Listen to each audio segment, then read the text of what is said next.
सभी भाई बहनों को प्रभु यीशु मसीह के नाम में शालोम।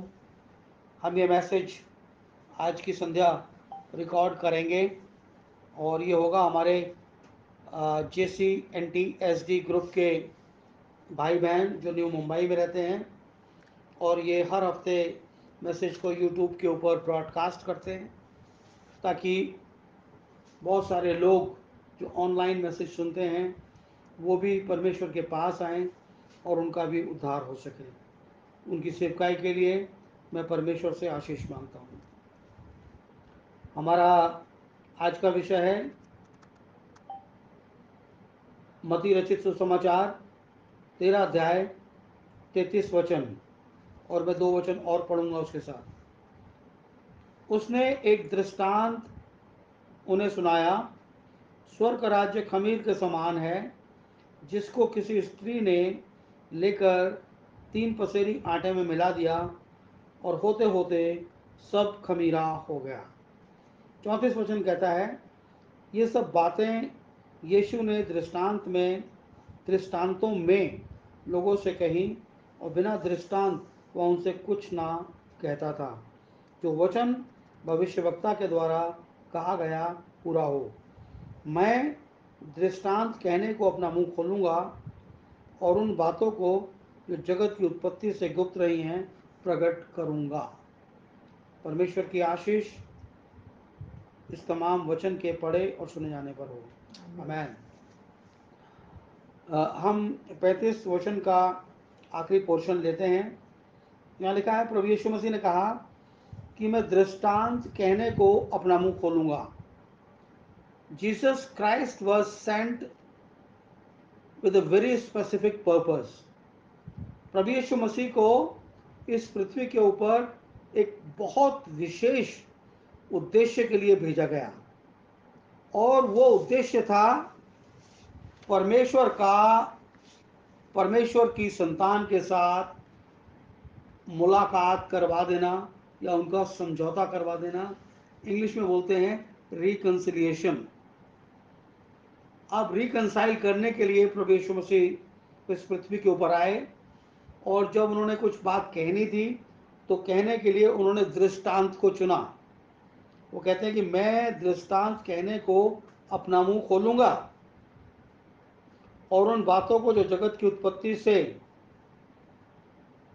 गुप्त रही हैं उनको प्रकट करूंगा।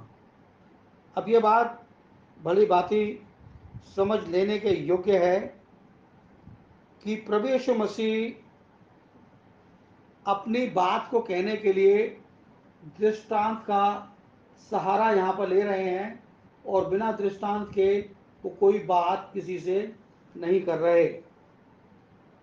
अब ये दृष्टांत क्यों, मैं एक पद और पढ़ना चाहता हूँ इसी के संदर्भ में, और वो मिलेगा आपको भजन संहिता 78 का दूसरा वचन।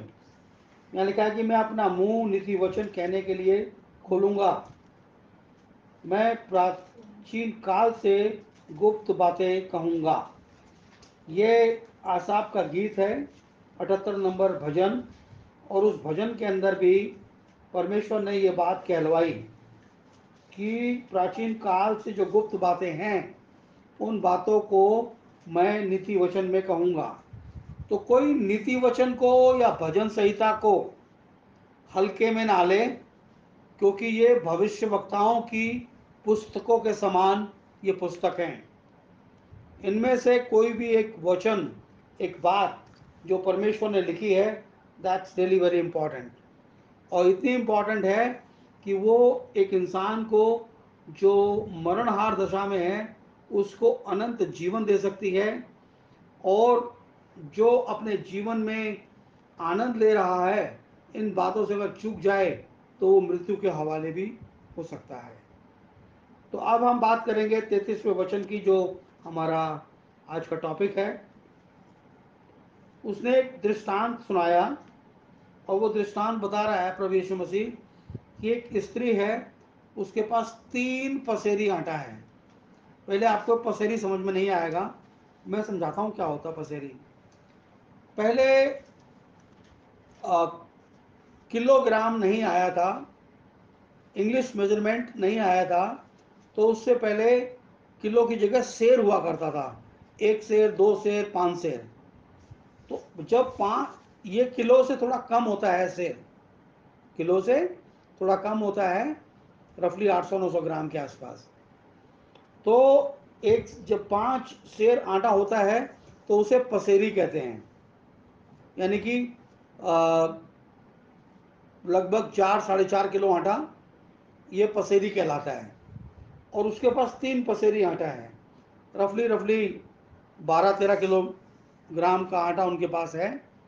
और उसमें उसने थोड़ा सा क्या करा, खमीर मिला दिया। अब खमीर, आपको ये नहीं है कि उसने 15 किलो आटे के अंदर अगर खमीर मिलाना है तो 2-4 किलो खमीर डालना पड़ेगा, ना ना ना ना। एक मुट्ठी खमीर भी ज्यादा है, एक मुट्ठी खमीर भी ज्यादा है। आप एक बाल्टी दूध ले आइए, एक बाल्टी दूध ले आइए। बाल्टी 10 किलो की भी होती है, 20 किलो की भी होती है, 100 किलो की भी बाल्टी होती है। उसके अंदर एक 100 ग्राम दही डाल दीजिए दूध के अंदर औटा के। सुबह होते होते वो 100 किलो की बाल्टी जिसमें दूध भरा हुआ था वो सारा दही हो जाएगा। ये कोई चमत्कार नहीं है, ये कोई जादू नहीं है, ये प्रोसेस है चीजों के प्रारूप बदलने का। अगर आपको इतनी बात समझ में आती है तो आपको परमेश्वर के पवित्र वचन की बात भी समझ में आएगी। अगर आपको इतनी बात समझ में नहीं आती है, आप अपना मतलब ड्राई फ्रूट खा खा के जितनी मर्जी एनर्जी अपने अंदर डाल लो, आपको ये बात कतई समझ में नहीं आएगी जो मैं आपसे कहने जा रहा हूँ। वो कहता है कि उसने थोड़ा सा खमीर उस 3 पसेरी आटे में मिला दिया और होते होते सब खमीरा हो गया। प्रभु यीशु मसीह ने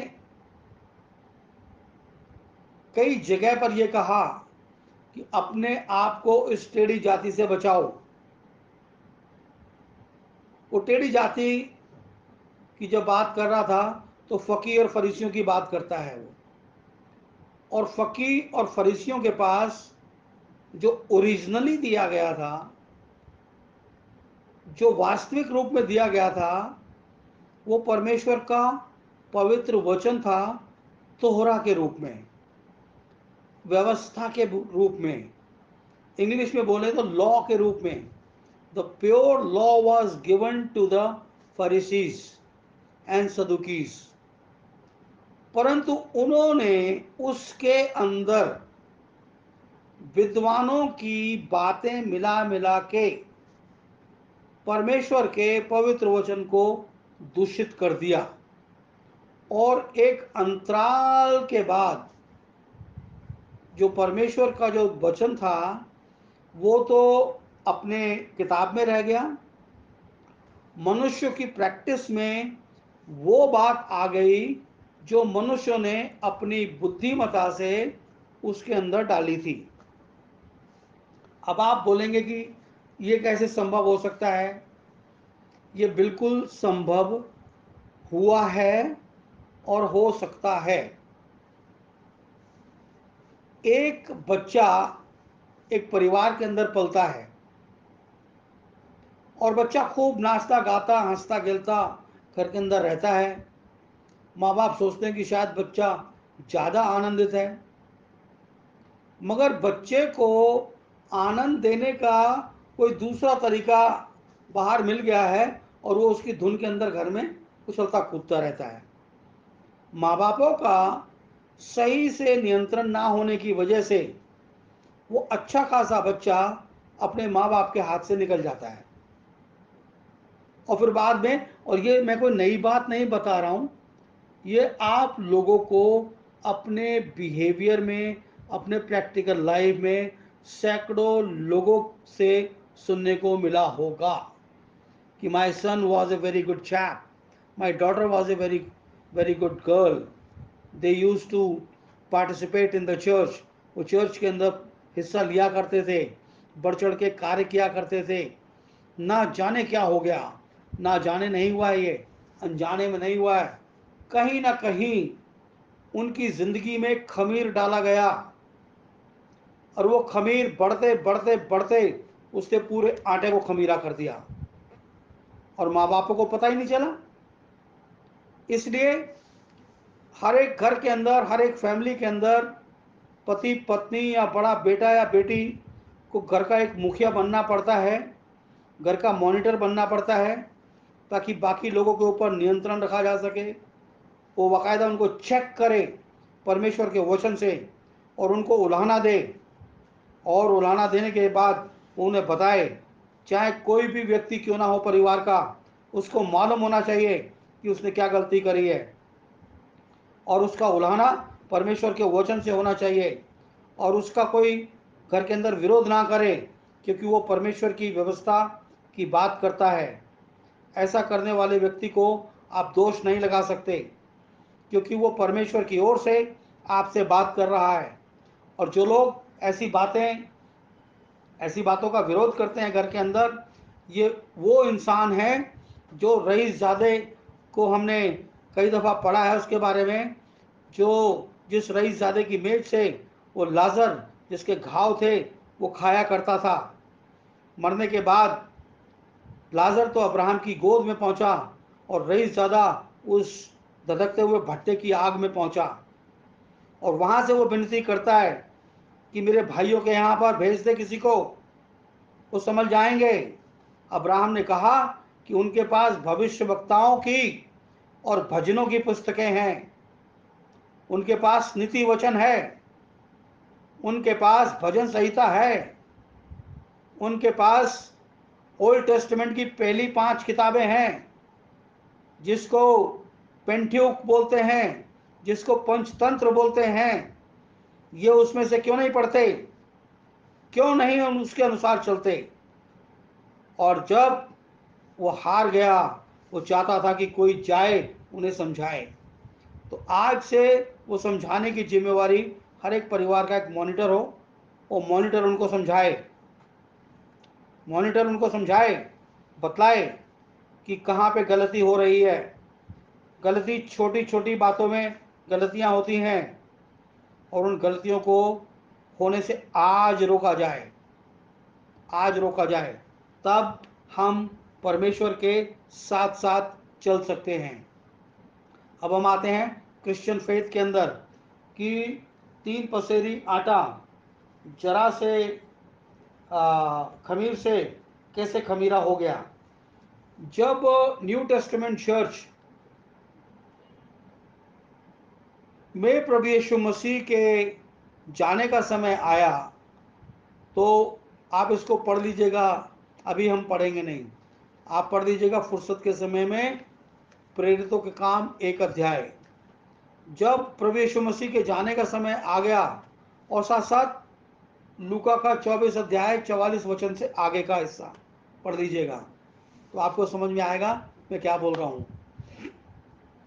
उन्होंने अपने चेलों को बुलाया और उनसे कहा कि जब तक तुम वो सामर्थ ना पाओ जिसकी प्रतिज्ञा मेरे पिता ने की है, तब तक तुम इसी नगर में ठहरे रहना। और जब वो प्रतिज्ञा तुम्हारी जिंदगी में पूरी हो जाए, उसके बाद वो कार्य करना जिसके लिए मैंने तुम्हें अपॉइंट किया है। वो प्रतिज्ञा क्या थी? वो प्रतिज्ञा थी परमेश्वर के द्वारा अपने लोगों में पवित्र आत्मा का दिया जाना। और जब पवित्र आत्मा कोई बात बोलता है, तो उस बात को कोई मनुष्य काट नहीं सकता, कोई मनुष्य काट नहीं सकता, क्योंकि पवित्र आत्मा परमेश्वर का आत्मा है। और वो इसीलिए दिया गया ताकि इस पृथ्वी के ऊपर परमेश्वर के पवित्र वचन की सेवकाई उसी रीति से की जाए जिस रीति से परमेश्वर चाहता है, और बल्कि और सख्ताई तरीके से की जाए, जिसके अंदर की कोई मिलावट ना हो, क्योंकि प्रचार करने वाला स्वयं परमेश्वर है। तुम बोलने वाले तुम नहीं, तुम्हारे बाप का आत्मा तुम में होकर बोलता है। आज ये बात 100% सारे प्रचारों के ऊपर लागू नहीं होती है, क्योंकि इसके ऊपर एक अलग से कभी बात मैसेज दूंगा मैं। क्योंकि आप जिस इन्फ्लुएंस में बोलते हैं वो आपका बाप होता है। अगर आप पवित्र आत्मा की तरफ से बोलते हैं, पवित्र आत्मा की शिक्षा बोलते हैं, तो आप परमेश्वर आपका पिता ठहरता है। अगर आप संसार की डिनोमिनेशन की भाषा बोलते हैं तो शैतान आपका बाप होता है। ये बात मैं पूरे पूरे पुरजोर तरीके से इस बात को कह सकता हूँ, क्योंकि जब लोगों ने, फरीसियों ने, उनकी संतानों ने प्रभु यीशु मसीह का सामना किया और वो कहने लगे कि हम तो मूसा के चेले हैं, प्रभु यीशु मसीह ने उनसे एक ही बात बोली, अगर तुम मूसा के चेले होते तो मुझे जानते, और तुम अगर मूसा के चेले होते तो मूसा के जैसे काम करते। ये दोनों बातें तुम्हारे अंदर से गायब हैं। तुम ना तो मूसा के चेले हो, ना मूसा तुम्हारा बाप है। तुम शैतान की औलाद हो, क्योंकि वो शुरू से झूठा है और झूठ का बल्कि वर्ण पिता है। तो ये बात जब हुई तो प्रभु यीशु मसीह ने उनको कहा कि पवित्र आत्मा के आने तक तुम इस नगर में ठहरे रहो। पवित्र आत्मा आया, और पवित्र आत्मा जब उनके ऊपर आया तो लोग सोचने लगे शराब के नशे में है। उस बात का जवाब भी पतरस ने दिया। फिर जब लोग और तरीके तरीके की बातें करने लगे तो प्रभु यीशु मसीह का अनुग्रह पतरस पे फिर से हुआ, और पतरस खड़ा होकर कहने लगा कि इज़राइल का सारा घराना ये जान ले, ये स्टैंप कर दी, ये मोहर कर दी बात, सारा घराना ये जान ले कि जिस यीशु को तुमने क्रूस पर चढ़ाया, परमेश्वर ने उसी को मसीह और प्रभु भी ठहराया है। तब सुनने वालों के हृदय छिद गए और लोग पूछने लगे कि हे भाइयों, हम उद्धार पाने के लिए क्या करें? तब उन्होंने कहा कि तुम अपने अपने गुनाहों के लिए पश्चाताप करो, यीशु मसीह के नाम से बपतिस्मा लो, तो तुम पवित्र आत्मा का दान पाओगे। यानी कि जब पवित्र आत्मा ने ये ठहराया कि तुम्हारा बपतिस्मा यीशु मसीह के नाम से होना चाहिए, तो संस्थाई मंडलियां ये बात नहीं समझती कि मत्ती के 28 बाब के 18 वचन में जो लिखा है कि तुम सारे जगत के लोगों को पिता और पुत्र और पवित्र आत्मा के नाम से बपतिस्मा दो, उसका मतलब क्या है? वहां से वो आज्ञा निकली, वहां से वो आज्ञा निकली, और प्रेरितों के काम 2 बाब के 38 आयत में आकर वो आज्ञा पूरी हुई। यानी कि जो पिता और पुत्र और पवित्र आत्मा का एक नाम है, और वो नाम है यीशु मसीह। क्योंकि यीशु मसीह ने कहा कि मैं अपने पिता के नाम से आया हूं, और जो वो पवित्र आत्मा को भेजता है तो वो कहता है कि मैं तुम्हारे लिए एक सहायक भेजूंगा अपने नाम से, तो उसको भी वो अपने नाम से भेजता है। तो ये पिता और पुत्र और पवित्र आत्मा कोई 3 व्यक्ति नहीं है, ये परमेश्वर के काम करने के 3 स्टेज हैं। सारी क्रिएशन का काम परमेश्वर ने पिता के रूप में किया, पिता के रूप में किया, और सारी जो क्रिएशन में जो लोग बिगड़ गए थे उनको उनके उद्धार के लिए उसने पुत्र में होकर उद्धार किया, और उनके अंदर प्रचार करने के लिए अपना आत्मा देकर प्रेरितों में से उसने प्रचार कराया। इस बात को और समझने के लिए आपको थोड़ी सी मैं यशायाह नबी की पुस्तक और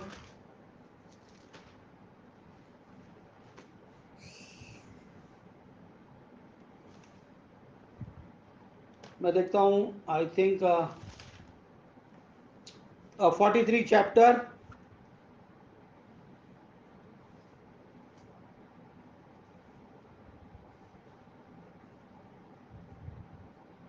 ग्यारह वचन से पढ़ते हैं। इशाया 43 उसका 11 वर्ड्स ऑनवर्ड्स। मैं ही यहोवा हूँ, मुझे छोड़ कोई उद्धार करता नहीं। एक बात ये क्लियर है, मैंने ही समाचार दिया। समाचार देने वाला कौन है? यहोवा परमेश्वर है। उद्धार किया, उद्धार करने वाला कौन है? वही परमेश्वर है। और मैंने ही वर्णन किया, कौन है? ये वही परमेश्वर है। वर्णन करने वाला वचन के अनुसार वर्णन करेगा, वो परमेश्वर की ओर से ठहरेगा और परमेश्वर उसका पिता ठहरेगा। इसी वर्णन को ट्रिनिटी करके आप प्रोनाउंस करेंगे तो शैतान उसका जो प्रोनाउंस करने वाला है, शैतान उसका बाप ठहरेगा और वो शैतान का एजेंट बनेगा, ठहरेगा। ये एक मिस्ट्री है और ये मिस्ट्री को समझना बड़ा इंपॉर्टेंट है। जब तक आप ये भेद नहीं समझेंगे, आप बाइबल नहीं समझ सकते। Praise the Lord, praise the Lord, praise the Lord करने से सिताइश नहीं होती। हालेलुया भूखा मरने से, फास्टिंग करने से प्रेयर नहीं होती। वो कहता है कि मैं तुम्हारे होठों से दूर हूं क्योंकि तुम मेरा पवित्र नाम नहीं लेते। पवित्र नाम लेने के लिए उसके पवित्र वचन की आज्ञा माननी पड़ेगी। मैंने ही वर्णन किया जब तुम्हारे बीच कोई पराया देवता नहीं था, इसलिए तुम ही मेरे साक्षी हो। वो कहता है तुम मेरे गवाह हो, ये काम मैंने किया। यहोवा की ये वाणी है। परमेश्वर ने ये बात बड़े पुरजोर तरीके से यीशु मसीह के आने से 712 साल पहले ये अपने नबी को ये बात परमेश्वर ने दी। और जब परमेश्वर ने ये बात अपने नबी को दी तो उस नबी ने ये बात पुरजोर तरीके से अपने समय के लोगों में ये बात समझा दिया। एक वचन पढ़ दूं और ऊपर से, यहोवा की ये वाणी है कि तुम मेरे साक्षी हो और मेरे दास हो, जिन्हें मैंने इसलिए चुना कि समझ बूझ कर मेरी प्रतीति करो। अंधे बनकर अंधभक्त मत बनो। अंधभक्तों का जमाना गया, समझ बूझ कर प्रतीति करो। अंधभक्ति का समय नहीं है। ये जान लो कि मैं वही हूं, मुझसे पहले कोई परमेश्वर ना हुआ, ना मेरे बाद कोई होगा। आज परमेश्वर की सेवा, प्रभु यीशु मसीह ने कहा मेरे नाम से 2 या 3 लोग जहां इकट्ठे होंगे वहां पे मैं हाजिर होऊंगा। आप परमेश्वर के वचन की सच्चाई 100 लोगों में बताइए, भाई साहब 95 भाग जाएंगे। 5 लोग बैठ के आपके साथ अगर संगति करें तो अब अपने आप को धन्य समझना, क्योंकि सच्चाई लोगों से झिलती नहीं है। अब इसका और खमीर से क्या वास्ता? इस संदेश का खमीर से क्या वास्ता? ये बात आपके मन में उठ रही होगी, क्योंकि शिक्षा को पवित्र आत्मा ने हूबहू ऐसा दिया था, मगर 325 साल के बाद उसके अंदर खमीर मिलाया गया। नाइसिया की काउंसिल के अंदर उसके अंदर खमीर मिलाया गया। और होते होते होते 700 साल होते होते जब रोमन कैथोलिक चर्च अपने पूरे स्टैब्लिशमेंट पे आया तो उसने पूरी शिक्षा को खमीर कर दिया। पूरी शिक्षा को खमीर कर दिया। और जब उसने पूरी शिक्षा को खमीर कर दिया, 15वीं सदी के अंदर मार्टिन लूथर वहां से निकला। और जब मार्टिन लूथर वहां से निकला तो उसके अंदर जितनी भी बातें पाई जाती थी वो खमीरी शिक्षा की पाई जाती थी। उसका विरोध केवल इस बात को लेकर था कि परमेश्वर के भवन में मरियम की चर्चा अधिक होती है। वो एक पहलू था, मगर शुरुआत वहां से हुई। शुरुआत वहां से हुई। मार्टिन लूथर ने विद्रोह किया और बाकी पद्धतियां तो वही जो खमीर वाली थी वो चलती रहीं। उसके बाद जॉन वेस्ली आए। जॉन वेस्ली ने पवित्रीकरण का मैसेज दिया, और पवित्रीकरण के मैसेज के बाद दुनिया के अंदर एक इवेंजलिज्म का एज आया। फिर जॉन वेस्ली के युग में पूरे संसार के अंदर ये गॉस्पल प्रचारा गया, क्योंकि जब तक बाइबल प्रिंट हो गई थी हर एक कंट्री की अपनी लोकल भाषा के अनुसार। आज तो अगर हमारे यहाँ 15-16 भाषाएं बोली जाती हैं, तो 15-16 भाषाओं में बाइबल अवेलेबल है, मगर आज से 200 साल पहले ऐसा नहीं था। आज आज जब ये परमेश्वर का वचन हमें दिया गया है और वो चाहता है कि हम खमीरी शिक्षा से बचें, ये सबसे पहला जो काम है बैप्टिज्म का। बैप्टिज्म, बाइबल कहती है, मैं एक पद पढ़ देता हूँ हम सब के लिए, वो बहुत अच्छा रहेगा। इफिसियों की पत्री 4 अध्याय, इफिसियों की पत्री 4 अध्याय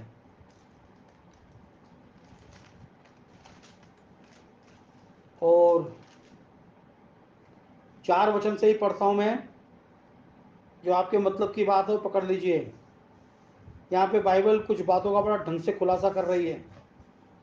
एक ही देह है, एक ही आत्मा है, जैसे बुलाए जाने के लिए जो तुम बुलाए गए थे, एक ही आशा है, एक ही प्रभु है, एक ही विश्वास है, एक ही बपतिस्मा है,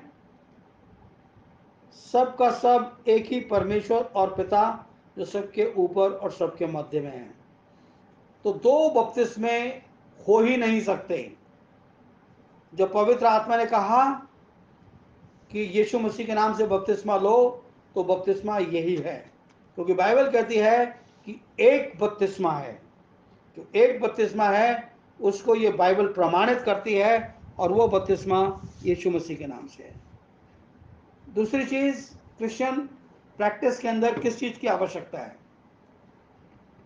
क्रिश्चियन प्रैक्टिस के अंदर आवश्यकता है कि आप बैप्टिज्म लें, होली कम्युनियन में शरीक होने से पहले फिट वॉशिंग में जाएं, और उससे पहले जब आपका होली कम्युनियन जब आपका बैप्टिज्म हो, तो वहाँ पर एक हाथ रखने की पद्धति है, उसके अनुसार आपको परमेश्वर के हवाले कर दिया जाए और परमेश्वर का अभिषेक पवित्र आत्मा के रूप में आपकी जिंदगी के अंदर काम करें। ये प्रेरितों की शिक्षा है जो मैं आपसे बात कर रहा हूं।